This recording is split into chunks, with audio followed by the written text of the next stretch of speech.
know, with just the inception of Uncharted, we wanted to create a playable summer blockbuster. We've always rooted it in, it's a character-driven, story-based, action-adventure shooter.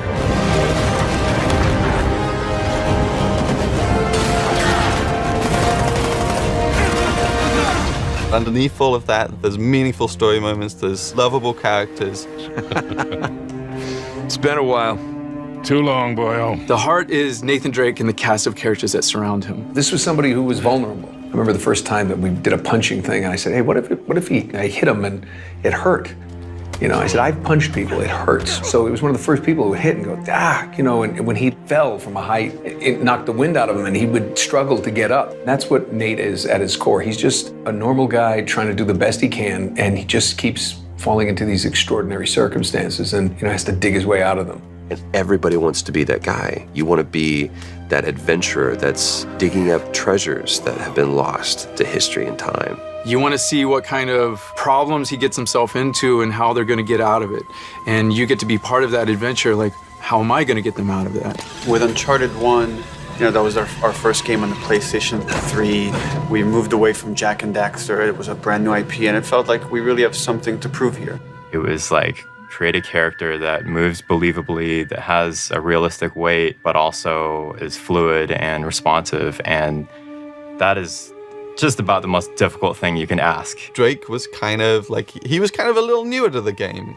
He was still figuring himself out, and so was the studio in lots of ways. We were still trying to figure out what Uncharted was. The cutting edge part of Uncharted was the process by which they decided to capture the content. And a lot of it was trial and error and trying to figure it out and trying to gain experience of doing that. All the games that I've done before, where you go into a booth by yourself and you do the lines one by one. And I thought that's what it was going to be. And Gordon Hunt, who was the director, came over, and I'd known him for a while, and he said, this is what we're going to do. You're going to start out here, and you're going to go, and whoa, Gordon, what are you talking about, moving around here? This is a game, right? And he said, yeah, it's motion capture. And I went, motion what?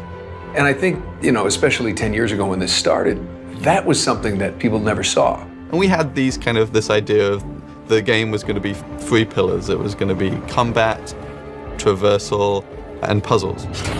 And now it felt like with Uncharted 2, we really have something to prove. Let's tell a more complex story. Let's get deeper into who this character is. Let's show some of his flaws. Let's get into some of his vulnerabilities, his insecurities as a character. But at the same time, we wanted to up our set-piece game, and from a couple of pieces of core technology, mostly Drake's interaction with moving objects, that sort of spawned these big set pieces, like the train and the building that collapsed. But they weren't the focus. They weren't the core tenet. We didn't start saying, we're going to make amazing set pieces. We started saying, we're going to make core gameplay that's really, really solid to play.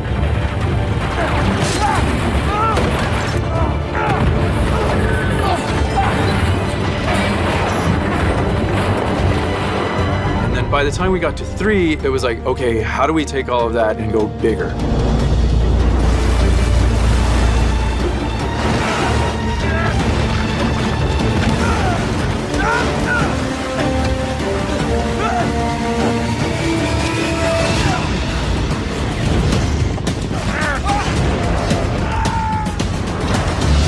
Last of Us to me was refreshing because you could get away from that spectacle. You could think more on like a very intimate character level and gain an experience with something that, again, as a team we were uncomfortable with. We've never done something like that before. We never tackled a genre like that before. We tried to take those big over-the-top set pieces and we tried to couple them in with pivotal points in the story so that when a big event happens to our characters or the relationships with those characters, that we really wanted to play those out. The ideal for us is that when you're playing the game and the character's going through an emotion on the screen, that we've made you feel that emotion. One thing that we really learned from The Last of Us and kind of experimented with and got really good results from is just allowing the player to just poke around in an intriguing environment. You know, talk to people, have these kind of side conversations with your buddies or with your allies and stuff that give the player this slow time to really make themselves a part of this world. Hey, you like that? Huh? Hey, tower. It's solid, come on, it's a lemur. Come on, come say hi. Something that we really felt like we learned a lot on The Last of Us is the relationship between Joel and Ellie, and how it's not just Joel doing everything, but Ellie is a big part of it as well. And it feels so satisfying when she helps him out at the last minute, right when you need it. It really resonated with us, and we really want to incorporate that type of feeling as well with the characters that you travel the story with. We want them to be there with you and helping you, and you guys working together as a team. After making The Last of Us, I think that influenced a lot in making a more personal story with Uncharted. But at the same time, you know, we love Uncharted. This is still the Uncharted that you've always loved. It's just there's more layers to it now. So moving back into the Uncharted world is kind of like coming home in a way and creating a very kind of brighter, larger world to play in. It's similar in some ways to, you know, Nathan Drake being drawn back to the adventure, being for us to like go big again and go like big spectacle, big explosions, while trying to like take on all the lessons we've learned throughout the games that we've worked on and try to tell a more human story within that. Uncharted 4, perhaps as a result, is going to be the best balance of bombastic and over-the-top and exciting adventure and these smaller moments, these small intimate moments that end up meaning just as much, that end up sticking with us for just as long. I think there's a lot of responsibility for us to be true to what has come before with Uncharted. The last 3 games were these amazing adventures, and now that we're doing the 4th one, which may be the final chapter, there's a lot of respect that the characters have earned. There's a lot of emotion that we've invested in these guys and gals over the years, and a lot of hard work that's gone into to make it all possible. We feel like there's so much invested from all the people here that have been working on Drake and this whole like world for a decade. We want to do ourselves the service of actually tying this together. And I think there is some responsibility there to take it seriously, to tell the story of these characters honestly, because there are so many people that take such joy in it, that our responsibility is to then make sure that they're getting the best possible game we can make. And that's constantly as a team, you're seeing how every department pushes the other one, and we strive for nothing less than perfection. Even though we'll never achieve it, we're constantly shooting for that. And that's the thing that drives us, is we want to make something that we can look at and be proud of and say like, man, this is like how cool we made this. Every pixel on the screen, like somebody here, there was energy that went into every single pixel on that screen. That's awesome. If you'd said to me 15 or 20 years ago, you're going to get your most success in your entire career from a video game. Yeah, right. Nate, come on. And I had no idea, none of us had any idea what we were beginning. Hey, here, take the wheel. What? Stay out of your goddamn mind. Yep, probably. When we started making Uncharted 1, there was a lot of younger people at the studio. Most of us, when we started in this industry, we started in our early 20s. And when we started, every hero, every character was in their early 20s. And as we get older as developers, we make experiences that relate to us and characters that relate to us. Games and in the art tends to reflect the mentalities and the things that the people who make the art think about. And in this case, we've definitely had a long time to grow up while we're making Uncharted, and it seemed only fitting for Drake to continue to grow in that sense. It adds another element to the story that we can play with. Our characters haven't been fixed or frozen in time. I mean, he looks like a kid in 1 because of the smoothness of the textures, because of the smoothness of the modeling. And back then, that was really good, right? And as we got better and as the platforms got better, you can see him not only get more complex and more sophisticated, but he also is aging. We're showing more of the things that we could not show before. The subtlety of wrinkles, the subtlety of skin pores. But there's a lot of things that we need to keep in mind. For example, we cannot really just age them as normal people do. He's a hero character. You're going to see the physical effects of what's happening to Drake. He is an everyman. He doesn't just escape with a laugh. Like, these things are taking its toll. But I think that humanizes a fictional character even more. You see him maturing not only in age, but in wisdom. Now, Sully has had this thing right from the beginning, right from the first game. And this was something that I added at some point. Says, I'm too old for this shit. No. If you're gearing up for one of your I'm too old for this speeches, spare me. I think now that Nathan is beginning to have that thought himself. Come on. We got a treasure to find. Hold on, man. I mean, What are we doing?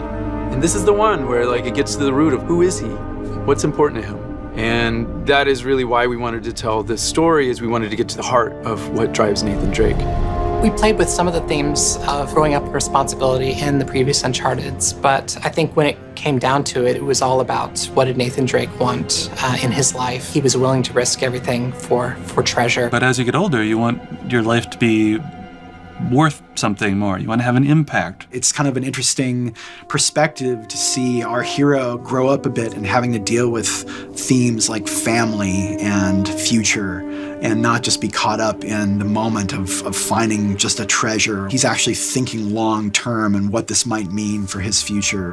One of the things I've loved about this from the beginning is the evolution of this family unit that has developed. From an acting standpoint, it's always fun to get to play someone that you enjoy for this long. Because in this industry, you play a part and they fade very quickly and you have to move on to the next one. So I have quite a fondness and an attachment to Miss Elena Fisher. She starts off super passionate, very gung-ho, I'm all for adventure. And then you see as she gets closer to Nate and as she gets closer to Sullivan, as she gets closer to these dangerous events, we see her not step back, but just become more aware and more cautious, I think, of what an adventure means and what it might cost. And I think as we grow older, we actually kind of get a chance to look back at our lives and see what's important to us and how the decisions that we've made have kind of impacted where we're at and maybe where we're going.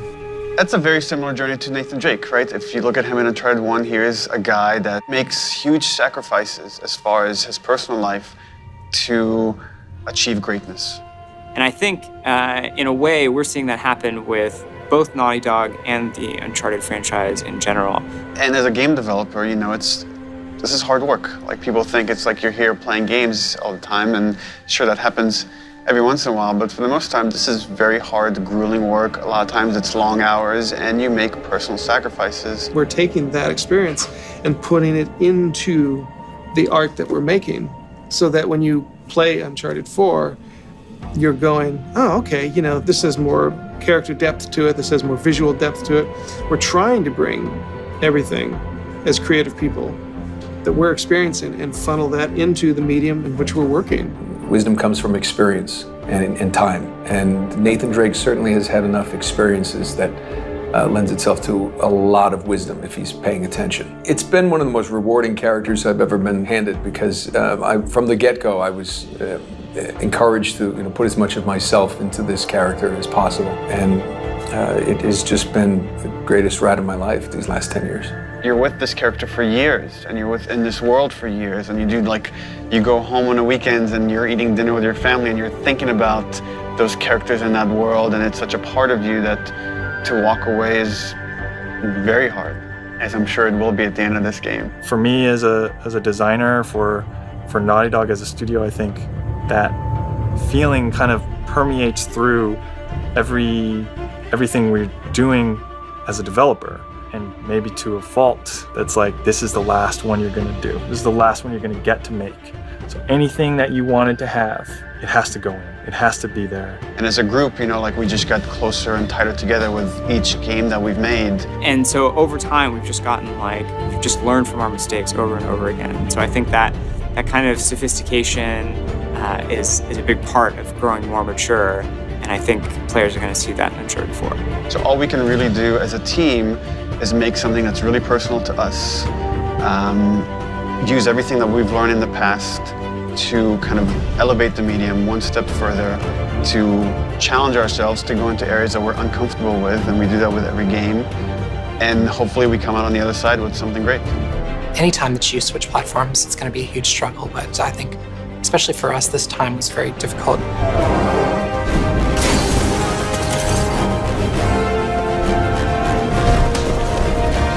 What we had on the previous Uncharted games and on The Last of Us was written for the cell architecture, and it was all optimized for that. But the PlayStation 4 just does things differently. The whole studio, tools, everything, it's a massive challenge to push content that now needs to fill 8 gigs versus the 256 or 512 megs that were on the PS3. You have all this memory, you have all this new processing power, so I knew that there would be a step up. I think I was surprised, and I think a lot of people in the studio were surprised by just how big that leap was going to be. First kind of starting when we asked the question of PlayStation 4, what can we do? And for me, there were always new things that there were still left to put in the game, like how do you put a vehicle in Uncharted and still make it Uncharted? Well, this was really a great idea, Nate. Do you want to drive? Oh, you're doing just fine. It's been a challenge because we really wanted to feel like the interaction is causing things to happen. So whenever it's driving over dusty terrain, there's a lot of dust kick up. And then say you go into a muddy section, the effects are going to communicate that too. If the tires spin out, then they're going to kick up a lot of mud and the vehicle's going to get muddy. And we just want to have that connection between this vehicle that you're controlling and the environment that you're in. Can we do the convoy sequence from Uncharted 2 and 3, but now I'm in control of that vehicle at the same time? And driving through a dense urban city, driving quickly, is quite a challenge because you're looking at all that geometry and all that complexity just flying by you, but you can't halfway do it because you'll know. So we have to spend so much time thinking about the people that are populating the scene, the signs in the scene, the vegetation in the scene, and even though that stuff's flying by, it's got to be convincing. We're trying to make the gameplay experience more rich by basically giving the player more choices. So we've added our rope mechanic, so that's not just a gimmick, like that's fully integrated into just about all of our gameplay encounters. Obviously the rope has a huge effect on combat, so we've got melee moves that come out of rope, using the rope to traverse the space to get an advantage, either in open combat or in stealth. One thing I really appreciated that like Bruce kind of brought around from the beginning was, let's explore the meat and potatoes of this game again. Let's get back to just like what is the core gameplay of this. We know we're gonna get the set pieces, we know we're gonna have these big things, and we're gonna push that as well. But get back into our gut of like, what is Uncharted? What is the traversal gunplay? What we wanted to do with the combat is really push the things that are unique to Drake, the things that are unique to him as a character. And one of the main things that Drake can do is just he has this amazing ability to traverse through the environment. The climbing system in Uncharted 4 has been completely overhauled. We've come up with a system that gives just an unprecedented amount of fine control over Drake as he climbs. You have full analog control over both of his hands to put his hand exactly on the rock, on the handhold where you want it to be, and fluidly go from one climb to another. We're also able to integrate Drake into the environment a lot more. When he's climbing on the outside of a vehicle, he's moving with that vehicle, with his weight on that vehicle on top of the animation. So it's something that the PlayStation 4 gives us, that we have so much more memory. That tends to be our biggest constraint in animation, is just trying to fit all this motion, all this animation in memory. In the past, for example, when you had a character traversing with you, that character's traversal was scripted. Like once you moved here, they would move in these very specific ways. Now actually it's very systemic, and both the enemies and your allies can view the terrain in kind of this 3D space. When you have big spaces and you have the mobility of Nathan Drake, you gotta have mobility within your AI. There's a lot of really nuanced decision-making in terms of how, for example, how exposed an AI is as they're taking a flank route. They now have this like really complex knowledge of the exposure to the player's vision as they're taking a flank route, and they will kind of dynamically decide, okay, this is actually a better route because there's more cover along this route. We didn't want a game where you just sit behind one piece of cover and just, you know, sitting there and the stop and pop, you're sitting there and shooting. We really wanted you to move through the environment, to outsmart them, to flank them, for them to be able to chase you around and just have that constant motion. The enemies are smarter. We've taken a lot of the stealth elements from The Last of Us and brought those in, so the player has more choices in combat. You can actually avoid an enemy, lose their line of sight, and just sneak past them and not even have to encounter them. Like it used to be that you're either in stealth or you're in combat. And now there's these kind of varying levels of stealth. They go into investigate when they think they've seen you, but they're not 100% sure. Then they'll go into combat once they find you. And once they lose you after combat, they'll go into search, where they'll kind of canvas the area looking for you. A lot of that scripting is still up to the designers, but we've given them so much better tools in order to achieve that. We always had contextual moves where you could slam guys into a wall and beat them up. Enemies are able to do that to you as well. You'll have moves and kind of fight situations where two enemies are attacking you at once. It's not in like a scripted way. It can happen kind of in any combat encounter. There's a lot of new tools in the player's disposal, but what's cool is that they're kind of added in this way that's elegant enough to not, explode the game with HUD and all these like crazy options that are difficult to learn. It's very much that same kind of seamless, very smooth Uncharted experience where we get a lot of gameplay from relatively few mechanics. And having really gorgeous animations that feels very rooted and grounded, but at the same time gives you the responsiveness. You're gonna get to play this. We're showing off in a way of just like, look how gorgeous this can be. Look at what we can do. Look at the colors, look at the scenes, look at the environments that you're gonna get to explore, and you're gonna get to have that on the stick. The biggest fear that keeps me up at night is, are we really gonna do this? It's a huge game with all these new systems.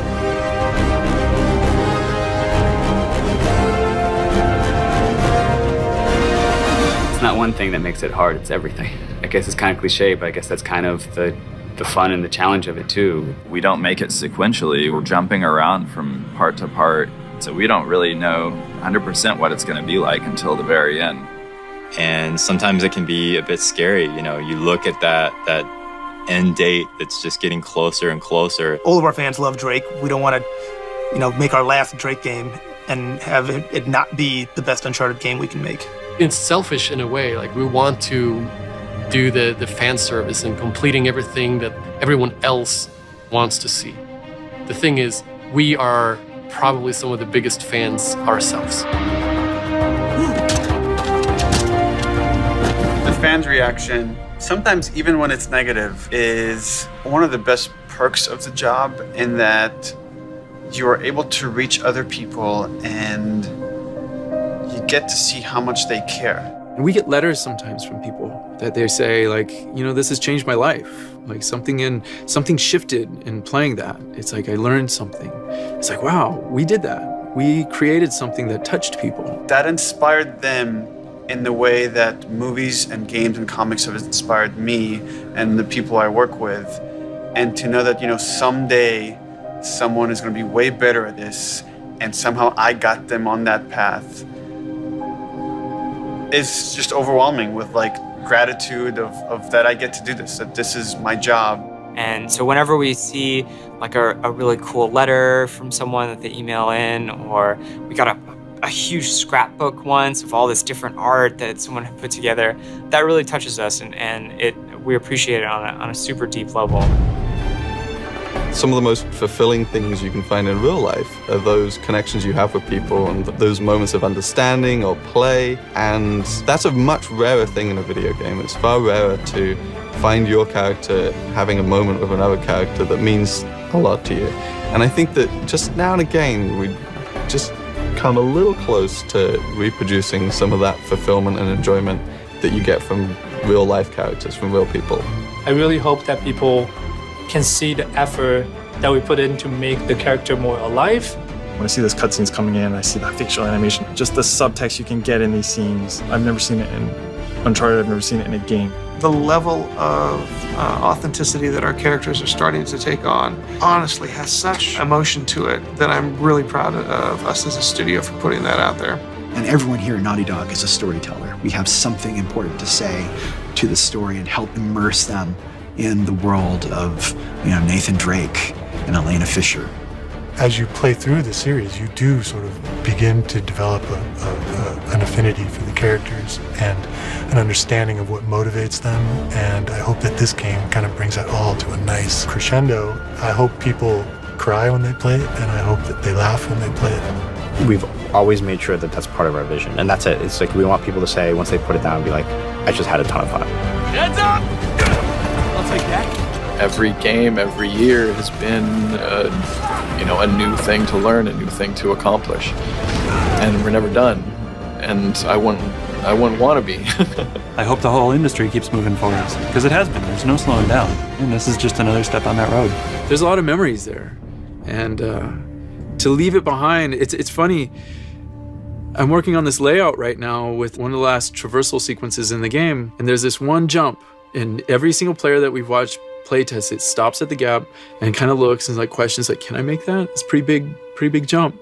And they go for it, and you see Nathan Drake flailing his arms wildly, and Nathan Drake reaches out and he grabs that last handhold, and that's our last epic jump in the Uncharted series. And that to me is like, I'm getting a little choked up.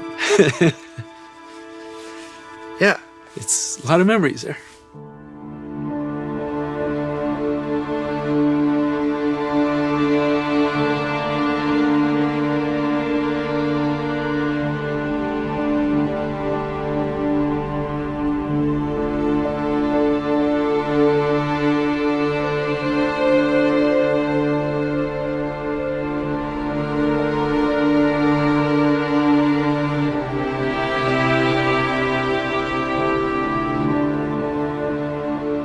You know, when you work on a franchise for this long, you become a unit, you become a family. And you could tell that everybody just wanted to make something that was really, really good. See, you two made it out okay. Way better than okay.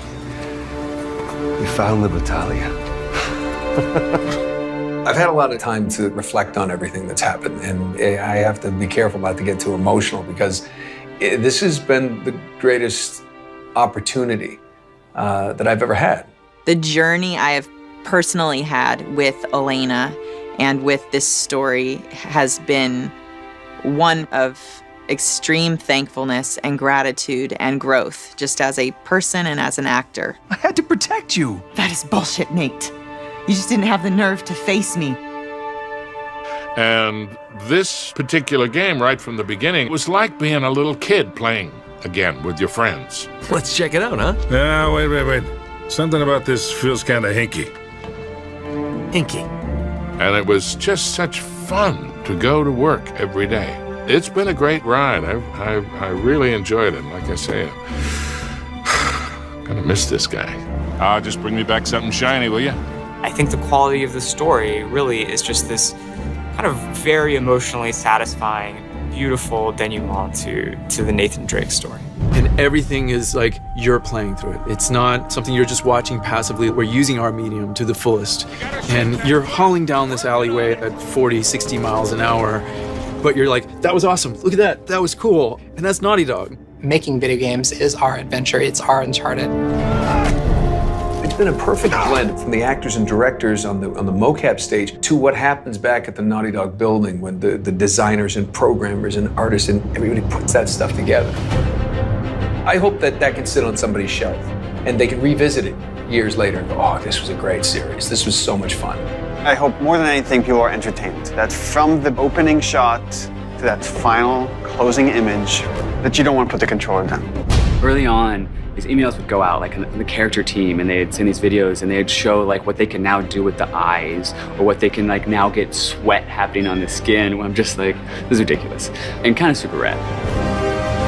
Hey, brother! Watch out!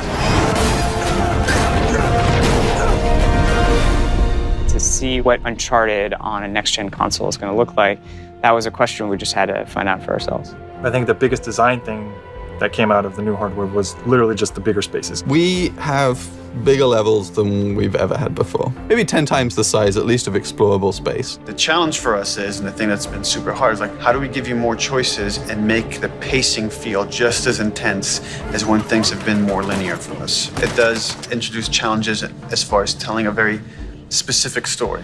Well, you still have point A to point B, you just have different branches now to get there.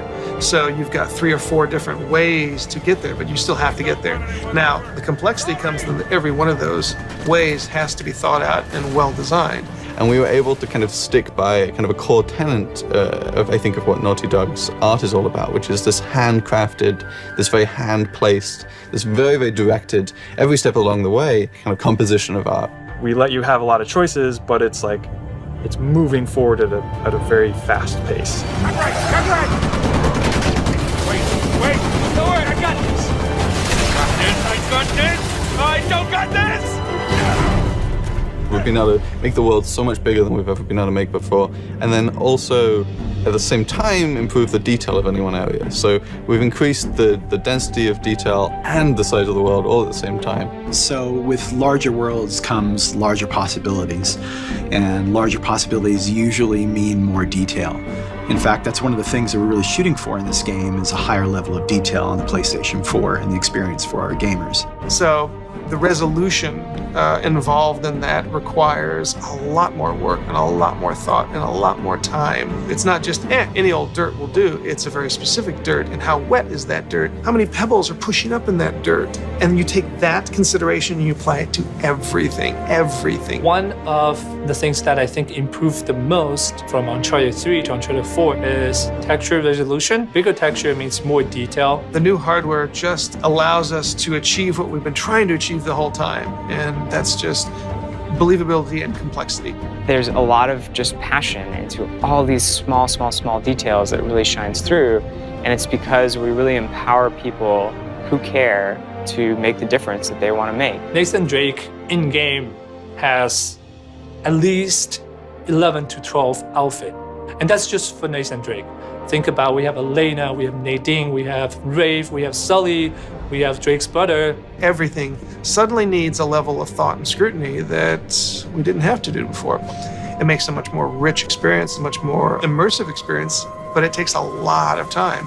Just the quantity of interactable things in the environment. I mean, we really want our jungles and our environments to feel alive. And being able to have hundreds and hundreds of objects that can be destructible and it's moving around. It impacts gameplay in that, your cover can be destroyed, so you have to move around more. But even outside of that, just seeing all this stuff happening, the screen is so much more alive. The world is much more alive.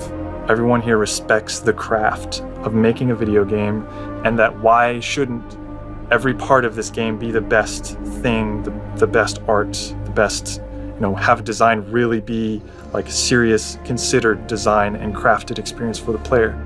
And once that kind of gets into the DNA, it kind of takes over everything. And, everybody from the very top to the very bottom, we do have a structure. We're flatter than a lot of places, but we do have a structure. But everybody listens to everybody. And if somebody has a fantastic idea, they're encouraged to just shout it out and people will listen. That feedback, it's welcome and it's encouraged, and we want that because that kind of format is ultimately going to challenge all of us and challenge everybody to say, can we do better? What's most important is when you stand back and you look at the whole, and when you're running through the level, and you're experiencing and playing through the gameplay. The environments, the characters, the art, it's all there to just support the experience. It shouldn't stand out as the experience. Hop on!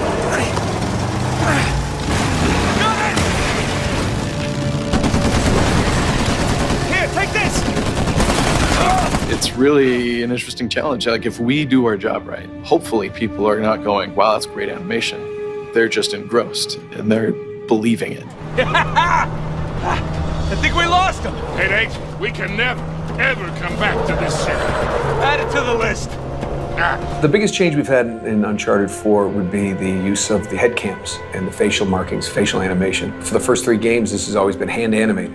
Now we're in a unique situation that we're now capturing those actors' faces and we're getting all the great details that brings in, and then we inject the look and feel that we've come to expect from the characters that we know.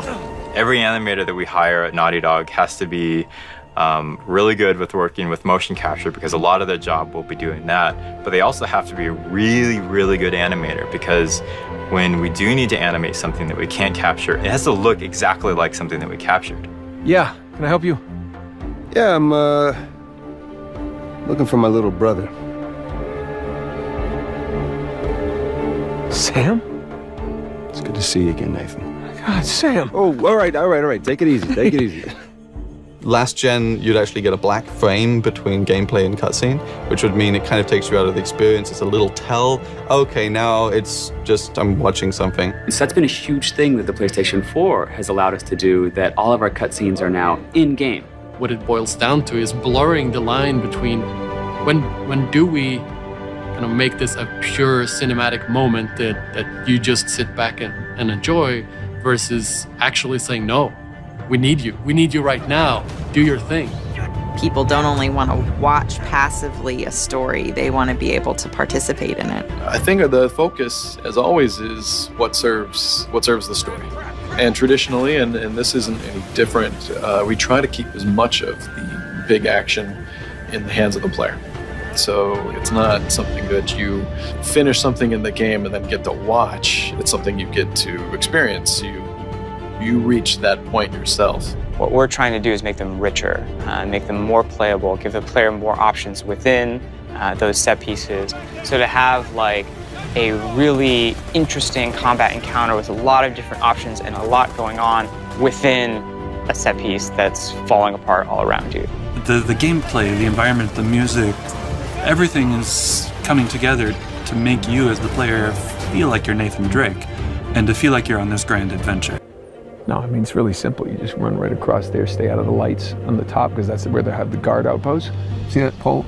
It's like a drain pipe. Shimmy right up there like a gibbon. Jump in the windows, right foot, left foot over that. Right on top, steal every artifact in place. It's easy. Really. You do know that you're not actually Nathan Drake. You shut your mouth.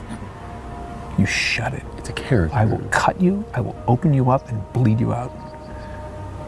Why is it always violence with you? Because it has to be. It's how you survive in this business. You know what's funny is I've been with this franchise since the beginning, but in a different way. Just as a gamer, this is one of the things that made me want to do this. So very few people have ever been able to stay with the character and watch it grow over 10 years. What is that like for you? You know, it's surreal. I mean, if you want to be honest, if we're going to be serious for a moment, it's surreal. You know, you never think you're going to get the job of a lifetime. You're not, as an actor, you're not sure if you're ever going to get a job, right? And then something like this comes along. And I always tell people there's no such thing as Uncharted 1. Right. You know, it was Uncharted Drake's Fortune, and like, hey, that was fun.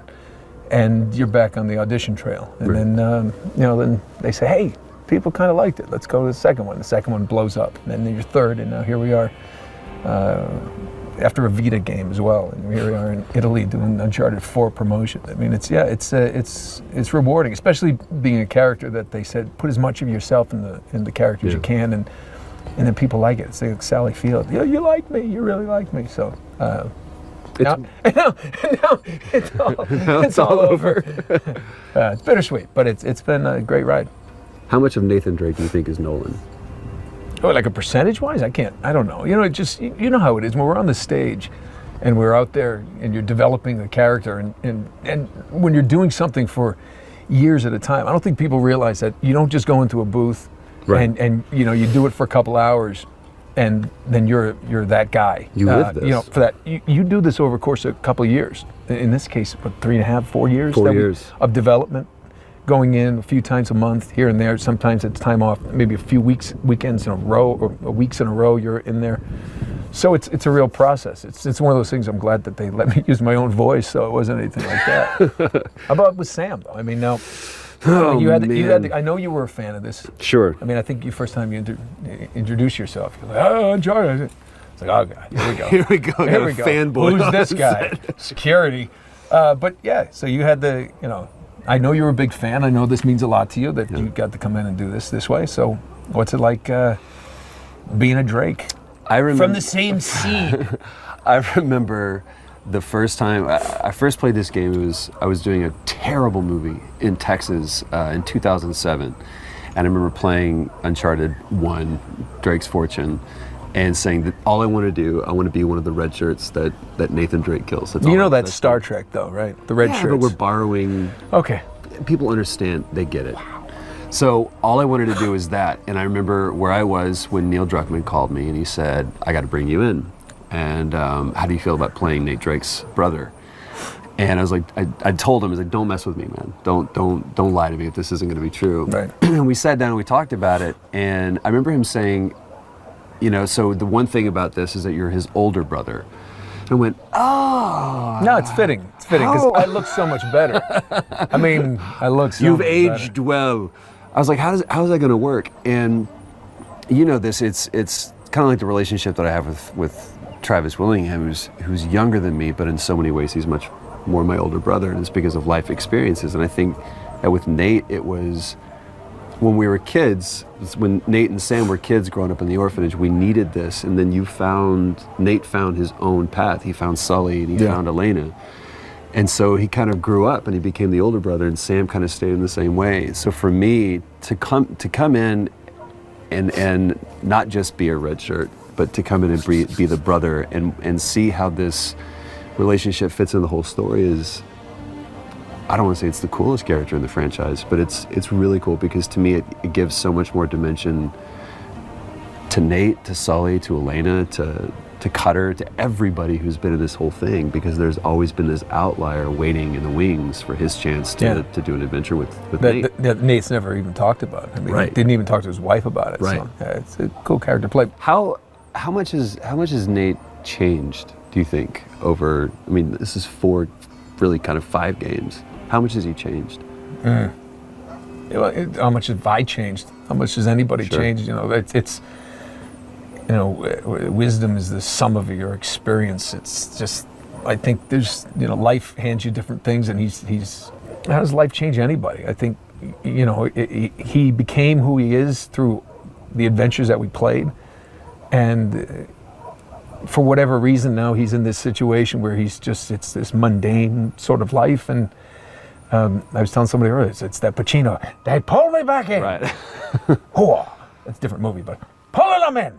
And it's just, you know, he's brought back into this life that he was he trying to get away from? Did he feel like that was his responsibility now that he's married and get that, you know, which I wasn't on board with at the beginning. I wasn't really on board with the idea that, oh, he's married and so now he's gonna just stay with him. He's domesticated, because Elena had that rush for adventure as well. So it was a little strange, but you know, maybe they had made and again, this is where you get to fill in your own blanks. Like maybe they just made a decision, like maybe we want to start a family and this is more safe and let's just calm down. Well, it's interesting because it's just interesting to see like life, you know, it's not always like the decisions you want to make. It's like life for Nate and Elena has pushed them to these circumstances just the way we all are. You know, I think it was John Lennon who said, you know, life is what happens when you're busy making plans.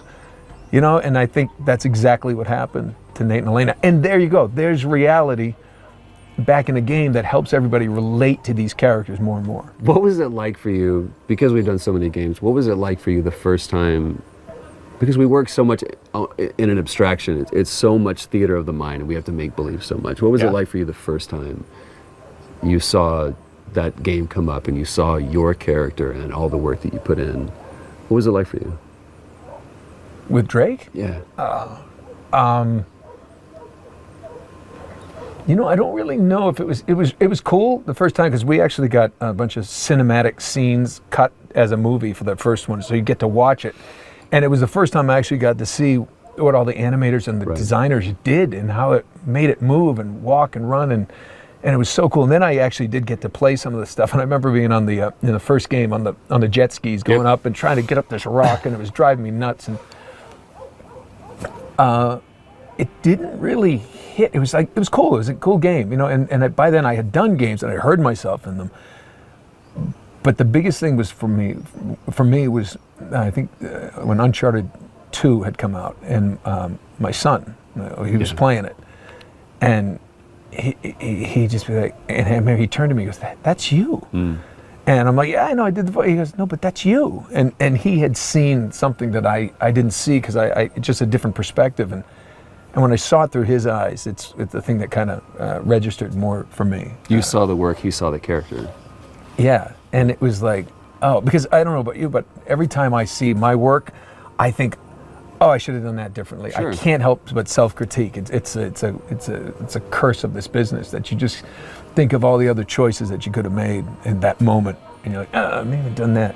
But for me, anytime it's animated, and especially the stuff with Uncharted, it's always been amazing with seeing what they put together from us in those ridiculous looking suits, and to see what they do is absolutely it's amazing. I mean, and the same thing we did with Last of Us. I remember just running around with Ashley those days that we had to do it, and and it was such a different tone, but it was that same collaborative spirit, that effort, that excitement, that wow, we're making something really cool, and then you see it, and you're like, it's I just can't speak enough about what they do in that magic building to make it real.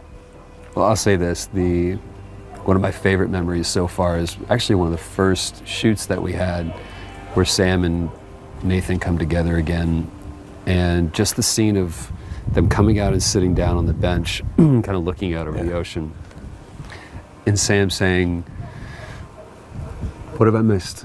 Catch me up." On the greatest things. And it's weird to think that the guy who got called in for an audition had no idea that he was going to be on a 10-year adventure, and a guy that played a game almost 10 years later is sitting side by side with him, and even more so, staring up at a castle and trying to figure out how we're going to scale it. And what's ironic is, as the actors go, you probably knew more about what was happening, what had happened in those adventures, because I'm a terrible gamer. I love gaming, but I'm so bad at it. My son will grab it and go, "Oh, you're just."